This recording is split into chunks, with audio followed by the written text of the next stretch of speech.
Hello everyone, नमस्कार। Indian citizenship की इस वीडियो में आपका स्वागत है।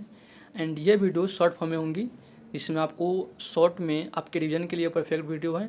सारी चीज़ें आर्टिकल 5 से 11 के बीच में चर्चा करेंगे एंड समझेंगे कि आर्टिकल 5 क्या बोलता है, आर्टिकल 6 क्या बोलता है, एंड इंडियन सिटीजनशिप को इस वीडियो में कंप्लीट करेंगे। तो ये रिवीजन पर्पस से आपके लिए बहुत ही परफेक्ट है, तो आप रिवीजन के लिए इस वीडियो को देख सकते हैं। बाकी आपको अंडरस्टैंडिंग भी करनी है तो इस वीडियो को देख सकते हैं। तो स्टार्ट करते हैं। तो सबसे पहले दोस्तों, सिटीजनशिप की उदाहरण यानी कि उसका डिफिनेशन की सबसे पहले बात करें तो सिटीजनशिप होती क्या है। तो एक सिंपल सा डिफिनेशन बताते हैं कि किसी भी देश में वहाँ के नागरिक को एक स्पेशल अधिकार दिया जाता है, वो उस देश का नागरिकता कहलाता है। मतलब कि जैसे कि हमारे देश में हम इंडियन हैं, हमें एक स्पेशल अधिकार दिया गया है, लाइक वोट करने का अधिकार, बोलने का अधिकार, ये सब हमारे सिटीजनशिप में आएंगे। ओके।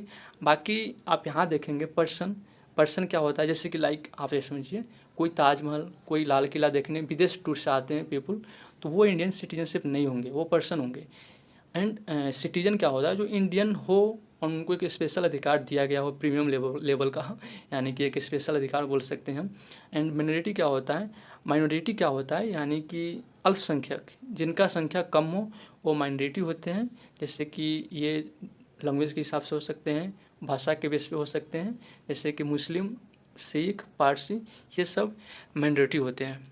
एंड लैंग्वेज के हिसाब से जिनका भाषा कम बोलने जाने वाले पीपल होते हैं वो माइनॉरिटी होते हैं। तो ये हो गई। एंड ये भी समझ लीजिए नागरिकता का सर्वप्रथम जो बोला था वरस्तु ने चर्चा किया था नागरिकता के बारे में, एंड इनका डिफिनेशन भी बहुत ही फेमस है। तो चलिए आर्टिकल 5 स्टार्ट करते हैं। आर्टिकल 5 क्या कहता है, इस संविधान के प्रारंभ में नागरिकता, यानी कि आप जानते हैं कि हमारा संविधान 26 जनवरी 1950 को लागू हुआ। तो ये आर्टिकल 5 ये बोलता है कि वो इंडियन सिटीजनशिप होगा जिनका जन्म भारत में हुआ हो, या उनके माता पिता का जन्म भारत में हुआ हो, या ये भी कह सकते हैं कि संविधान लागू हुआ उससे 5 साल पहले भारत में रहता हो। तो ये हुआ आर्टिकल 5। यानी सिंपल लैंग्वेज में समझिए कि जब देखिए संविधान लागू हुआ 26 जनवरी 1950 को, तो आर्टिकल 5 ये बोलती है कि सबसे पहले तो इंडियन सिटीजनशिप के लिए शर्तें क्या है, उनका जन्म भारत में हुआ हो या उनके माता पिता का जन्म भारत में हुआ हो, क्योंकि बहुत का जन्म तो 2000 के बाद हुआ है ना, तो उनके माता पिता का जन्म पहले हुआ या उनके पूर्वज पहले हुए तो इंडियन सिटीजनशिप कहलाएंगे। ओके, उनको नागरिकता दी जाएगी। एंड ये थर्ड में क्या है कि संविधान लागू तो 26 जनवरी 1950 को हुआ, तो इससे 5 साल पहले में भारत में रह रहा हो वो इंडियन सिटीजनशिप होंगे, वो भारतीय नागरिकता के हकदार होंगे। तो आर्टिकल 5 ये बोलता है। एंड देखिए ये तो समझ गए आर्टिकल 5 सिंपल लैंग्वेज में। एंड आगे समझिए आर्टिकल 6। आर्टिकल 6 क्या बोलता है, जैसे आर्टिकल 6 देखिए भारत का पार्टीशन हुआ, भारत का जब बंटवारा हुआ पाकिस्तान से, तो ये आर्टिकल 6 लाने की ज़रूरत पड़ी। जैसे देखिए पाकिस्तान से भारत में आए लोगों को नागरिकता, यानी कि देखिए जब भारत का बंटवारा हुआ तो बहुत से लोग पाकिस्तान में चले गए थे, क्योंकि इंडिया पाकिस्तान तो एक ही था ना भारत आज़ाद होने से पहले। तो जब भारत का पार्टीशन हुआ तो बहुत लोग पाकिस्तान चले गए, तो इंडिया ने ये आर्टिकल 6 में ये बोला कि अगर आप पाकिस्तान चले गए, ठीक है, लेकिन आप इंडिया का सिटीजन होना चाहते हैं, इंडिया का नागरिकता लेना चाहते हैं, तो आप अगर आते हैं 19 जुलाई 1948 से पहले, तो आपको कोई नहीं, आप आ सकते हैं, आपको कोई दिक्कत नहीं है, आप इंडियन ही हैं, आ सकते हैं। लेकिन 19 जुलाई 1948 के बाद आते हैं तो आपको एक परमिट देनी होगी, जो 6 मंथ बाद भारत होने के लिए, भारतीय नागरिकता प्राप्त करने के लिए आप हकदार होंगे। यानी कि जो 19 जुलाई 1948 के बाद भारत में आता है, पाकिस्तान में चले गए, ठीक है, फिर भारत में आना चाहता है, तो उनको परमिट देना होगा 6 मंथ का, यानी कि फॉर्म भरना होगा, उसके बाद उसका वेरीफाई होगा, देन वो इंडियन नागरिकता का प्राप्त कर सकते हैं। ओके, आर्टिकल 6 यही बोलता है कि पाकिस्तान गए हुए लोग भारत में आना चाहते हैं तो वो भारत में आ सकते हैं, उनका वेलकम है। लेकिन अगर 19 जुलाई 1948 से पहले आए तो कोई दिक्कत नहीं, वो आ सकते हैं। लेकिन 19 जुलाई 1948 के बाद आते हैं तो उसको एक परमिट देनी होगी, यानी कि 6 मंथ बाद उसको भारतीय नागरिकता प्राप्त करने के हकदार होंगे। तो ये आर्टिकल 7 हो गई, 6 हो गई। आर्टिकल 7 की बात करें तो आर्टिकल 7 ये कहता है कि भारत से पाकिस्तान गए लोगों की नागरिकता, यानी कि देखिए बहुत लोग चाहते हैं कि हम पाकिस्तान में चले गए, एक अलग देश बन गया है तो वहाँ कुछ अलग होगा, तो बहुत से लोग पाकिस्तान चले गए, ठीक है, तो पाकिस्तान चले गए और फिर भारत आना चाहते हैं तो उसको अधिकार देने की बेस क्या होगी। तो देखिए 1 मार्च 1947 के बाद, यानी कि 1 मार्च 1947 के बाद जो पाकिस्तान चले गए किंतु वापस आना चाहते हैं, ठीक है, वापस आ जाए तो उनको 6 मंथ का रजिस्ट्रेशन के बाद भारतीय नागरिकता प्राप्त होगी। ये बिल्कुल वैसा ही है, सिमिलर आर्टिकल 6 एंड 7 सिमिलर जैसे ही है बिल्कुल। तो ये आर्टिकल 7 हो गए। एंड आर्टिकल 8 में ये कहा गया है कि भारत से बाहर रह रहा बच्चा भारत का नागरिक होगा यदि माता पिता भारतीय हो। तो आर्टिकल 8 हमको ये बताता है कि देखिए भारतीय नागरिक होने के लिए उनका माता पिता भारतीय हो, वो बच्चा चाहे विदेश में क्यों नहीं जन्मा हो। तो भारत से बाहर जैसे बहुत लोग तो ब्रिटेन में, कनाडा में रहते थे, अगर वो इंडियन है और उनका जो बेबी बर्थ होता है, उनका बच्चा का जन्म जो कनाडा में हो गया, तो इंडियन सिटीजनशिप होंगे अगर उनके माता पिता इंडियन हों। दैट्स इट, आर्टिकल 8 ये बोलता है। एंड आर्टिकल 8 कंप्लीट हो गया। आर्टिकल 9 में ये बताया गया है कि देखिए आर्टिकल 9 में कहा गया है कि विदेशी नागरिक लेने पर भारत की नागरिकता समाप्त कर दी जाएगी। यानी कि बहुत से लोग जो विदेश में भी नागरिकता बना लिए, यानी कि डबल नागरिकता बना लिए, तो उनको भारत का नागरिकता समाप्त कर दी जाएगी, उनको वो भारत के नागरिक नहीं होंगे। यानी कि डबल नागरिकता बनाने पे, यानी कि विदेश में भी नागरिकता बनाने पे उनको भारत का नागरिकता समाप्त कर दी जाएगी। आर्टिकल 9 ये बोलता है।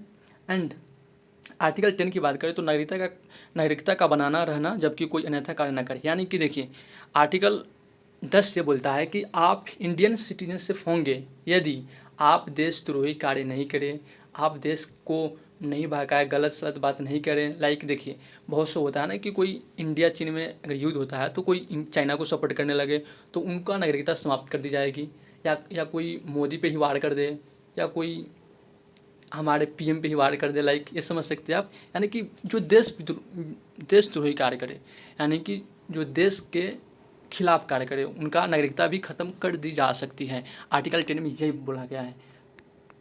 एंड आर्टिकल 11 ये बोलता है कि नागरिकता का कानून संसद बनाएगी। यानी कि आर्टिकल 11 क्या बोलता है कि जो नागरिकता का कानून है, जो कानून बनाने का अधिकार है वो होम मिनिस्ट्री के पास है। ओके, तो आर्टिकल 10, 11 सब चर्चा कर लिए। आर्टिकल आप समझ गए होंगे आर्टिकल 10, 11 क्या होते हैं। आपका रिवीजन पर्पज़ के लिए वीडियो बहुत ही यूजफुल है, आप शॉर्ट में समझ रहे चीज़ों को, तो ये समझ गए। बाकी अब चर्चा करते हैं नागरिकता अधिनियम। तो बहुत से एग्जाम में डायरेक्ट पूछ ले जाते हैं कि नागरिकता अधिनियम सबसे पहले कब लागू हुआ, मतलब नागरिकता अधिनियम कब लागू हुआ। तो आप यहाँ याद कर ले 1955 में नागरिकता अधिनियम लाया गया इंडिया में। तो ये हुआ नागरिकता अधिनियम लागू कब हुआ 1955 में। यानी कि देखिए नागरिकता अधिनियम तो सारे संविधान में बना दिए गए, लेकिन कुछ अधिनियम हैं जो 1955 में लागू किए गए। तो ये क्या कहता है कि नागरिकता अधिनियम के तहत भारतीय नागरिक होने की 5 विधियाँ हैं।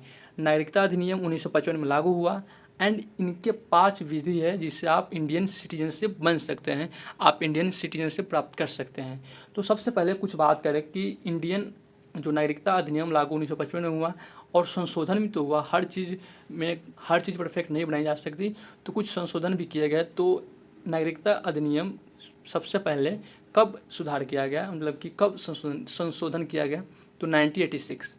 एंड सेकेंड सुधार हुआ 1992 में, एंड थर्ड 2003, फिर 2005 एंड 2015 एंड 2019 ये भी कुछ सुधार किए गए।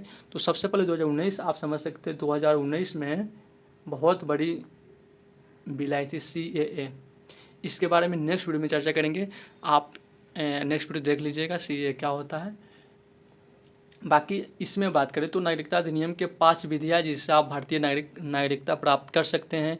तो फर्स्ट क्या है, बाय बर्थ, जन्म के आधार पर आप इंडियन नागरिकता प्राप्त कर सकते हैं, यानी कि, और सेकंड क्या है, बाय डिसेंट, वंश के आधार पर। तो चर्चा करते हैं जन्म के आधार पर आप कैसे इंडियन सिटीजनशिप प्राप्त कर सकते हैं। तो जन्म के आधार पर देखिए, जन्म किसी को भी नागरिकता दी जाएगी बशर्ते उसका जन्म भारत में हुआ हो। सबसे पहले बात ये समझिए, ये जो कानून, ये जो नियम था वो सबसे लग रहा है बकवास, क्योंकि किसी को भी नागरिकता क्यों दी जाएगी जो जिसका जन्म भारत में हुआ हो। अगर कोई विदेशी आकर इंडिया में उसका बच्चा जन्म लेता तो इंडियन नागरिक होगा। ये तो बकवास ही है ना, मतलब ये अच्छी नहीं थी। तो इसका अमेंडमेंट किया गया 1986 में, एंड ये बताया गया कि 1986 में अमेंडमेंट करके सुधार करके ये कहा गया है कि माता या पिता कोई एक भारतीय हो, यानी कि कोई भी बच्चा का जन्म भारत में होता है तो उनको भारत का नागरिकता तब दी जाएगी उनका माता या पिता इंडियन हो। तो फिर इसमें भी कुछ मिस्टेक्स होने लगे, जैसे कि कश्मीर में बहुत से पाकिस्तानी लाइक समझ सकते हैं कि वो अपने मतलब अपने जो बच्चे होते थे उनको अपने वाइफ को कश्मीर भेजते थे, ठीक है, एंड वो कश्मीर की होती थी यानी इंडियन है, तो उनका जन्म हुआ तो उनका बेटा भी इंडियन हो गया।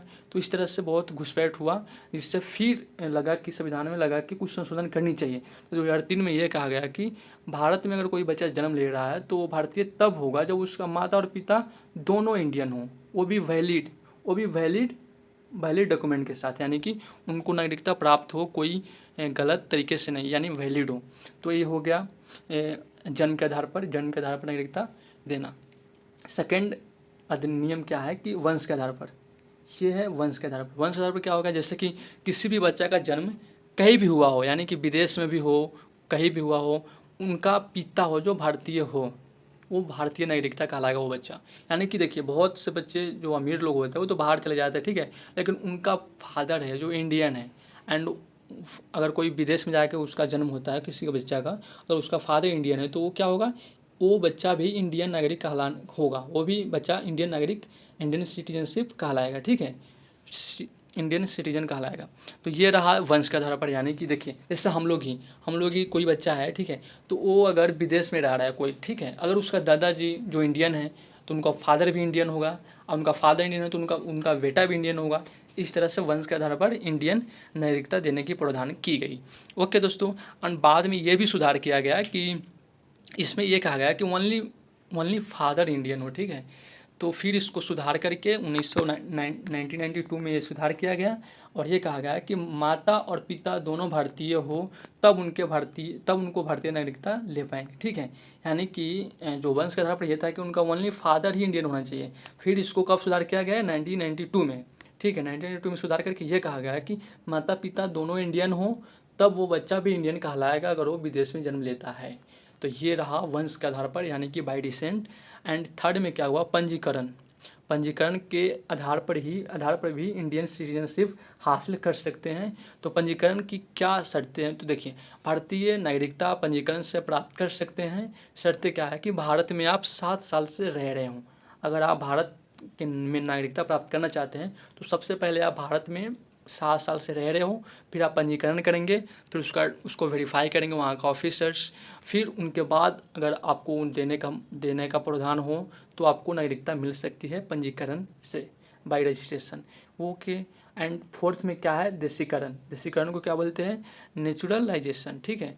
तो देशीकरण का इसका क्या शर्तें हैं कि 10 साल से भारत में रह रहा हो, भारतीय भाषा भारत भर में कितनी भाषा है, 22 हैं, तो 22 भाषा में से कोई भी एक भाषा को वो अच्छे से जान गया हो, समझ गया हो, और वो कला में, विज्ञान में, या सिंगर हो या संस्कृत हो, इस प्रकार के उनके पास कोई गुण हो तो वो इंडियन सिटीजन बन सकता है। इसी को बोलते हैं देशीकरण। तो ये रहा कि सबसे पहले 10 साल से वो इंडिया में रह रहा हो, एंड भारत में 22 भाषा है उसमें से कोई एक भाषा जानता हो, उनके पास एक्स्ट्रा कुछ कला हो या फिर विज्ञान से ज्ञान रखता हो या फिर सिंगर हो, तो इस तरह से वो इंडियन सिटीजन बन सकता है, इंडियन नागरिकता प्राप्त कर सकता है। एंड फिफ्थ में क्या है, अर्जित भूमि का क्या मतलब हुआ कि देखिए इंडिया है, ठीक है, अगर इंडिया वार करके कुछ किसी का ज़मीन अपने में कर लेता है तो इंडियन ही कहलाएगा। जैसे देखिए सिक्किम क्या था, पहले सिक्किम भारत का हिस्सा नहीं था, एंड उसके बाद सिक्किम को ज़मीन अर्जित करके इंडियन में लाया गया, तो ये भी इंडियन, यहाँ का भी लोग इंडियन सिटीजनशिप के हकदार होंगे। ओके, तो ये रहा आपका आर्टिकल 5 से 11, एंड हम लोग बात की आर्टिकल 5 में, आर्टिकल 6 बात किए, आप देख सकते हैं शॉर्ट में, and article 7 and article 8, article 9, article 10 and article 11। तो उसके बाद भारतीय अधिनियम कब लागू हुआ, भारतीय अधिनियम 1955 को लागू हुआ, एंड फर्स्ट सुधार 1986 में, सेकेंड सुधार 1992 में, थर्ड 2003 में, फिर 2005 में, एंड 2015 में भी कुछ किया गया, एंड 2019 का जो है वो विशेष रूप से उसके बारे में चर्चा करेंगे। CAA वो बिल के बारे में विशेष रूप से चर्चा करेंगे। 2019 में जो अमेंडमेंट हुआ था वो बहुत बड़ी है, वहाँ पे CAA लाया गया। तो तो ये इस पर एक स्पेशल वीडियो बना देंगे शॉर्ट में, आप समझ सकते हैं। बाकी आप समझ सकते हैं फर्स्ट क्वेश्चन पूछा जाता है डायरेक्ट शॉर्ट जो 1 डे एग्जाम होता है उसमें कि नागरिकता अधिनियम का फर्स्ट सुधार कब हुआ, तो 1986 में, सेकेंड 1992 में, एंड थर्ड 2003 एंड फिर 2005। तो ये रहा। एंड कितने विधियाँ हैं नागरिकता अधिनियम के तहत भारतीय नागरिक होने के लिए कितने विधियाँ हैं, 5। एंड ख़त्म करने की कितने विधियाँ हैं, 3। तो ये रहा आपका कुछ इंपॉर्टेंट शॉर्ट नोट्स, समझिए इसको, शॉर्ट्स वीडियो समझिए जिससे आपका रिवीजन हो जाएगा। एंड आप इसको 1.5x पे भी देख सकते हैं रिवीजन करने के लिए। बाकी देखिए भारतीय नागरिकता समापन की 3 विधि है। 3 विधि कौन कौन सी है, एक त्याग होता है, जैसे कि 2 देश की नागरिकता प्राप्त कर लेता है, कोई भारत को छोड़ के किसी और देश का नागरिकता प्राप्त कर लेता है तो उनका भारतीय नागरिकता समाप्त कर दी जाएगी।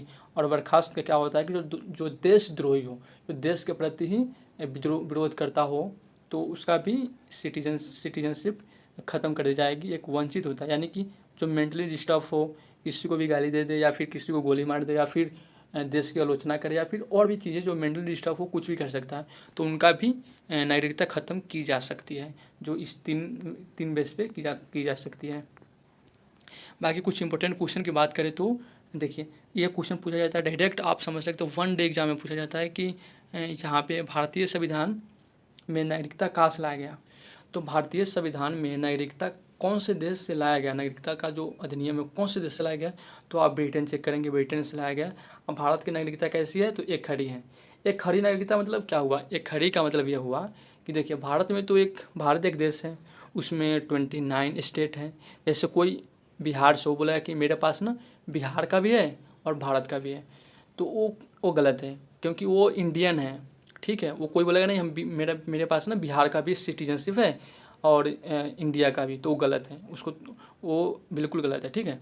एंड यही एक खड़ी होता है कि पूरे देश में एक ही व्यवस्था है, एक ही नागरिकता प्राप्त है, इंडियन, सिर्फ Indian, only one Indian. And और भी जो इम्पोर्टेंट क्वेश्चन ये पूछा जाता है कि भारतीय नागरिकता अधिनियम कब लागू किया गया, तो 1955 में। एंड फर्स्ट सुधार कब किया गया, 1986 में। ये बहुत इंपॉर्टेंट क्वेश्चन है कि भारतीय नागरिकता अधिनियम की फर्स्ट संशोधन कब की गई, 1986 में। एंड प्राप्त करने की कितनी विधि है भारतीय नागरिकता अधिनियम के तहत, भारतीय नागरिकता प्राप्त करने की कितनी विधि है, तो 5। एंड बर्खास्त करने की कितनी विधि है, यानी कि समापन की कितनी विधि है, तो 3। एंड जो है कि विधि कौन बनाती है, तो होम मिनिस्ट्री बनाती है, मंत्रालय होम मिनिस्ट्री, जो नागरिकता और भी कानून बनाती है। तो ये रहा आपका short video and important question. अगर आपको वीडियो अच्छा लगे देन आप देख सकते हैं, और भी वीडियो लाएंगे एंड आपका इससे रिवीजन हो जाएगा शॉर्ट वे में। ओके दोस्तों, थैंक यू, धन्यवाद। अगर आप चैनल पर न्यू है then subscribe my channel. Thank you.